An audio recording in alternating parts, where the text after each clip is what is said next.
teman-teman UB TV. Ah ya, kenalin aku Azin dari UAKI UB. Kali ini aku akan menemani teman-teman sekalian di episode kali ini. Nah, sebelumnya aku sekilas sedikit ya, apa sih UAKI UB itu? Jadi, UAKI UB itu merupakan lembaga dakwah kampus yang ada di Universitas Brawijaya. Kalau teman-teman pernah dengar nih, apa itu Ramadan Brawijaya? Nah, itu merupakan salah satu program kerja yang ada di UAKI UB. Oke, tanpa berlama-lama lagi, aku akan memandu episode kali ini. Dan jangan lupa saksikan 8 berita yang ada di kampus Malang, Semarang, Makassar, dan juga Bandung. Selamat menyaksikan.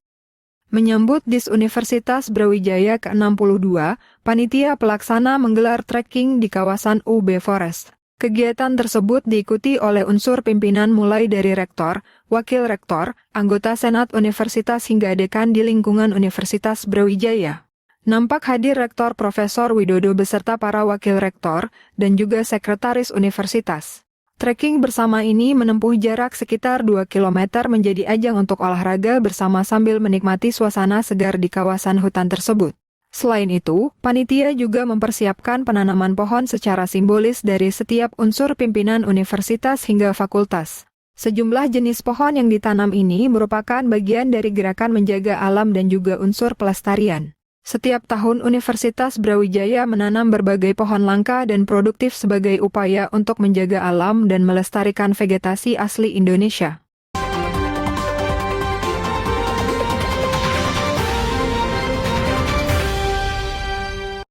Dalam ajang Ceranomic yang digelar oleh Fakultas Vokasi Universitas Brawijaya pada Jumat pekan lalu, terdapat stand pameran karya mahasiswa. Dalam pameran tersebut, setiap program studi menampilkan karya terbaiknya. Salah satunya alat Meta Aquos yang berfungsi untuk mempermudah mahasiswa dalam melakukan desain 3 dimensi.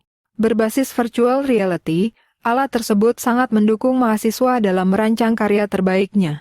Faiz, salah satu mahasiswa yang bertugas di stand, menjelaskan bahwa gambar 3 dimensi membutuhkan kecermatan sehingga dukungan alat tersebut sangat besar manfaatnya bagi mereka. Pemirsa, di Fakultas Vokasi Universitas Brawijaya terdapat program studi teknologi informasi, dan di samping saya ada mahasiswa Fakultas Vokasi dari program studi teknologi informasi yang memiliki beberapa produk, tetapi saya masih belum paham nih apa kegunaan fungsi dari produk tersebut. Mari kita tanyakan langsung kepada mahasiswa program studi teknologi informasi. Selamat siang. Selamat siang, Kak. Dengan siapa? Dengan Faiz. Baik. Mas Faiz, bisa dijelaskan ini produk apa dan fungsinya untuk apa, kegunaannya untuk apa? Bisa dijelaskan ke pemirsa UB TV? Oke, jadi ini adalah MetaQuest. Ini adalah sebuah device untuk merealisasikan virtual reality. Jadi di prodi kami itu ada beberapa anak yang suka ngedesain 3D. Nah, dari situ dan di lab ada alat virtual reality ini sebagai wadah untuk anak-anak untuk belajar membuat 3D. Jadi ya ini alat untuk eksperimen gitu sih. Selain alat tersebut, dalam gelaran pameran karya mahasiswa ini juga terdapat banyak karya pameran yang menarik perhatian mahasiswa. Mereka nampak antusias untuk mendengarkan penjelasan dari petugas dan mencoba berbagai alat yang dipamerkan tersebut.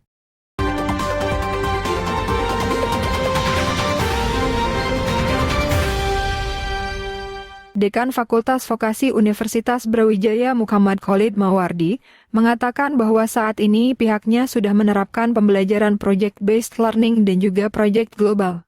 Ditemui usai membuka Madfest, Mawardi menjelaskan bahwa dua hal tersebut menjadi titik tekan agar proses pembelajaran menjadi lebih baik dengan output yang semakin terukur. Untuk project global, pihaknya sudah menggandeng perguruan tinggi asing untuk melakukan pameran desain grafis bersama. Langkah ini selain untuk memberikan pengalaman baru kepada mahasiswa juga menjadi bagian dari upaya mengenalkan karya mahasiswa desain grafis Fakultas Vokasi kepada publik dan industri dengan skala yang lebih luas. Sudah saya singgung bahwasanya industri kreatif itu kan menopang 15% kontributor ekspor Indonesia. Sehingga untuk menyiapkan itu mahasiswa-mahasiswa harus mampu mengetahui dan mempelajari sebetulnya tren apa yang ada di industri kreatif ini. Ya, jadi yang diminati oleh pasar global. Sehingga salah satu strategi kami yang pertama tadi membangun project based learning, kemudian yang kedua adalah membangun global networking. Jadi Pak Arief dengan University of Tokyo Technology sudah membangun kerjasama itu untuk melakukan pameran bersama Pak Arief ya. Sudah ya. Itu artinya dari situ kan kita bisa menyerap informasi pasar pada level global itu apa yang dilakukan. Harapannya kita bisa menyiapkan itu sehingga produk-produk yang dihasilkan oleh teman-teman ini memang benar-benar diminati oleh pasar. Jadi tidak hanya berbasis kreatif teknologi tapi juga memiliki nilai pasar yang bagus. Mawardi optimis bahwa dengan pameran bersama, mahasiswa dan lulusan desain vokasi mampu berkiprah dalam bagian ekonomi kreatif dan digital di Indonesia.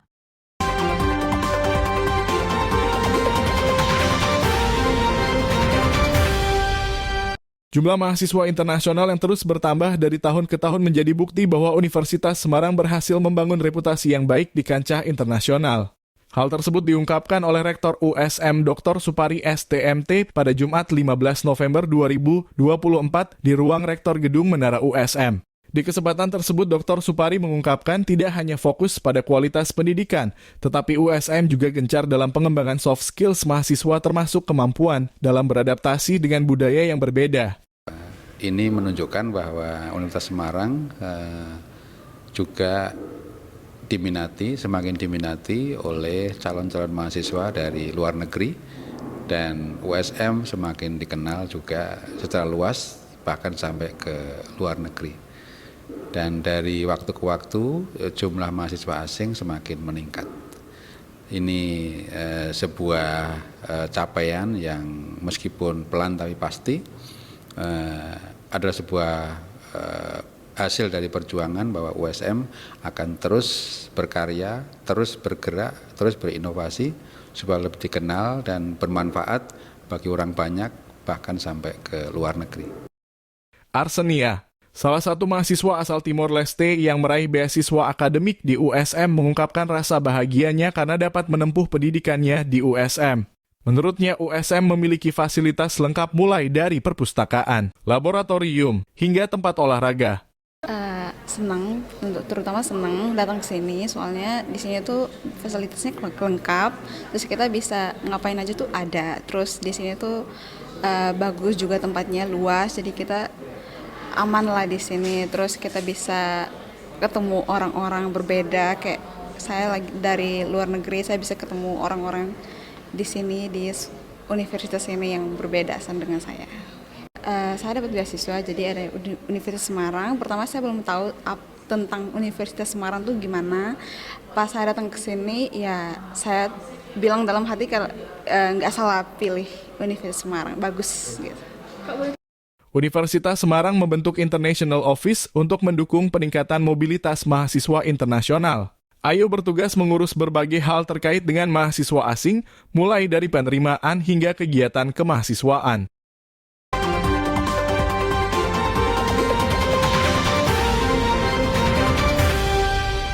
Mengangkat tema penghargaan Mahakarya Jurnalis Muda dalam Konservasi Satwa Liar.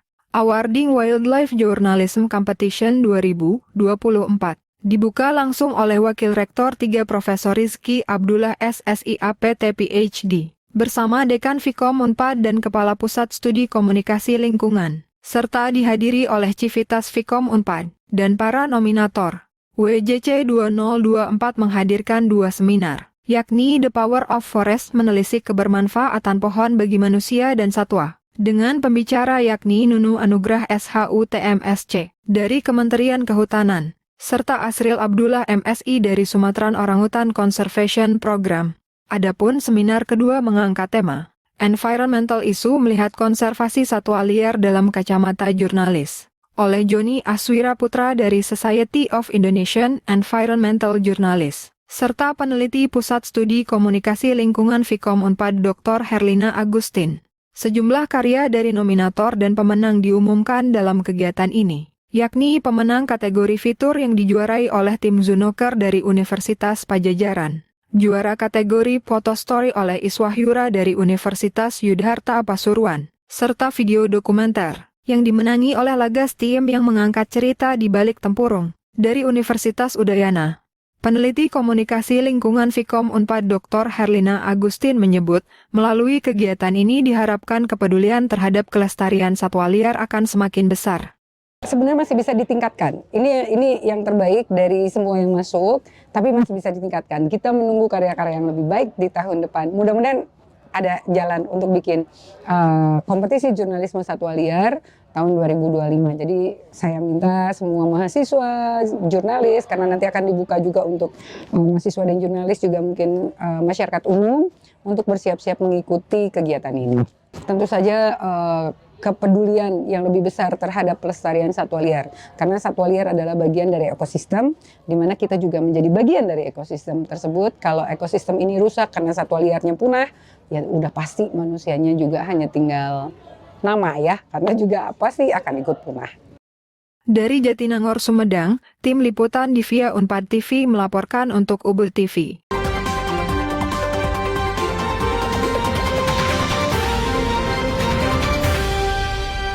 Kemeriahan menyelimuti perayaan Dies Natalis ke-76 Fakultas Ekonomi dan Bisnis FEB, Universitas Hasanuddin Makassar. Acara ini tak hanya menjadi momen tahunan, tetapi juga menjadi catatan sejarah dengan peletakan batu pertama gedung perkuliahan 15 lantai oleh Wakil Presiden RI ke-10 dan ke-12, Yusuf Kala, Sabtu 23 November 2024.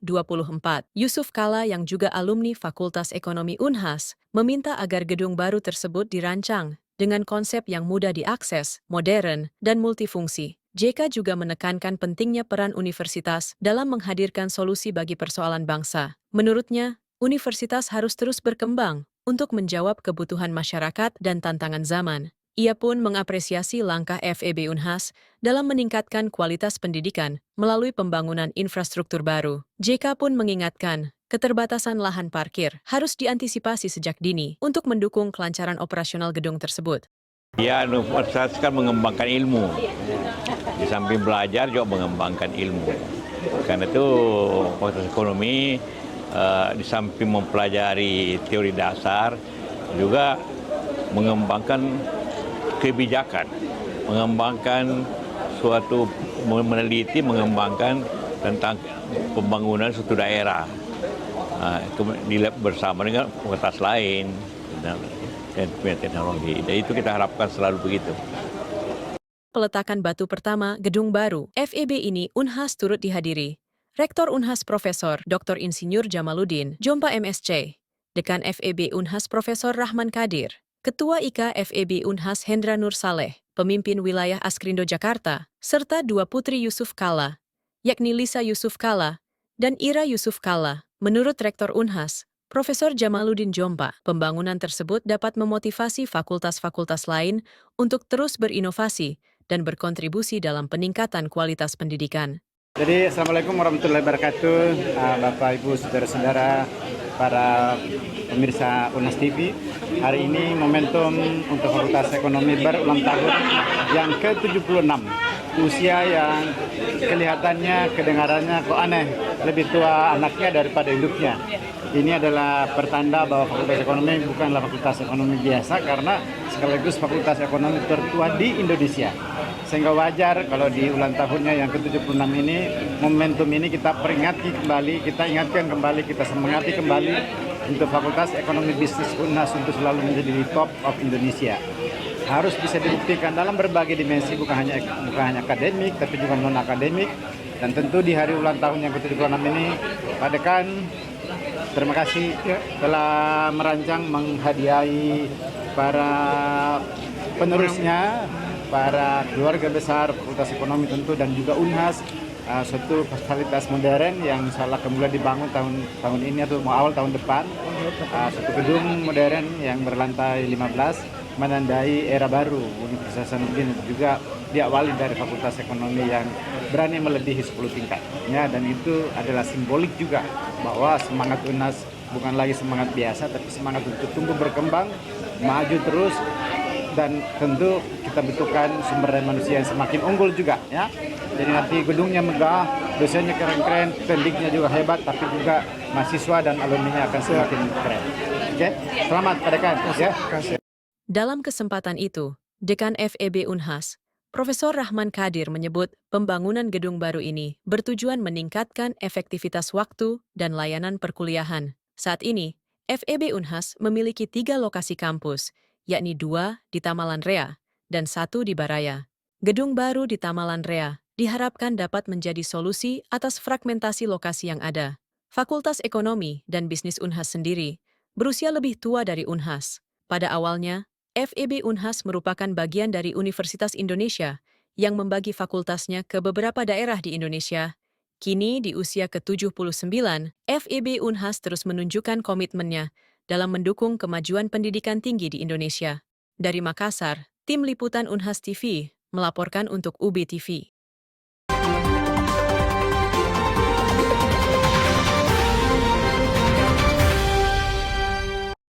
Tim Pokja Prestasi dan Kewirausahaan Universitas Hasanuddin Makassar menggelar Expo Spekta Wirausaha Mahasiswa Mandiri atau disingkat Ekspektasi 2024. Kegiatan yang digelar di pelataran MKU pada Rabu 20 November 2024 ini memperkenalkan produk-produk inovatif.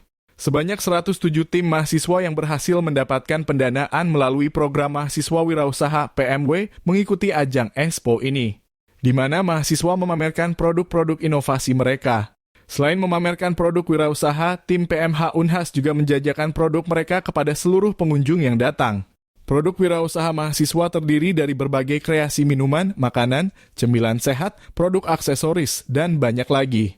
Wakil Rektor Bidang Akademik dan Kemahasiswaan Unhas, Profesor Muhammad Ruslin, menyebutkan jika tahun ini ada 2.500 mahasiswa yang mendaftar kemudian terseleksi menjadi 107 tim yang lolos pendanaan. Yang diadakan ini adalah expo dari kegiatan mahasiswa yang sudah terseleksi ikut kegiatan wirausaha, pengembangan wirausaha. Yang tadinya sekitar 2.500-an mahasiswa yang ikut seleksi dan ternyata ada 107 kelompok ya mahasiswa yang sampai di tahapan memperlihatkan hasil karyanya dan mereka memamerkan dan sudah mulai menjual, dan ini sudah kelihatan hasil yang sangat luar biasa. Profesor Ruslin menambahkan berdasarkan kebijakan kurikulum 2023 aktivitas mahasiswa berwirausaha ini dapat dihitung dan dikonversi menjadi 6 SKS sesuai syarat dan ketentuan yang berlaku. Dan untuk tim yang berhasil menghasilkan omset 4 kali lebih besar dari modal, hal tersebut kemudian dapat dikonversi menjadi tugas akhir. Kepala Subdirektorat Pengembangan Prestasi dan Talenta Mahasiswa Unhas, Dr. Insinyur Suhasman SHUTMSI yang juga sebagai Ketua Panitia, menyampaikan jika untuk sampai pada kegiatan Expo ini, tim mahasiswa yang lolos pendanaan sebelumnya telah diberikan pelatihan dan pendampingan. Ini kan peserta intinya adalah peserta program mahasiswa wirausaha. Nah itu rentetannya ada beberapa tahap. Yang pertama itu ada proposal ide bisnis. Itu kalau yang itu melibatkan sekitar 2.500 mahasiswa karena ada 348 tim. Nah itu kemudian diseleksi lebih lanjut, pitching, ada pelatihannya dulu namanya Unhas Entrepreneur Camp. Dari situ akhirnya terseleksi 107 tim. Yang 107 tim ini kira-kira hampir 800 peserta. Nah, itu yang kemudian mereka menjalankan usahanya, kita berikan pelatihan, pendampingan, bantuan pemasaran, sampai pada kegiatan ekspor seperti ini. Disebutkan Suhasman setelah kegiatan ini dilaksanakan, tahap selanjutnya akan diadakan evaluasi untuk melihat progres dari setiap tim untuk dikawal lebih lanjut. Dari Makassar, tim liputan Unhas TV melaporkan untuk UB TV.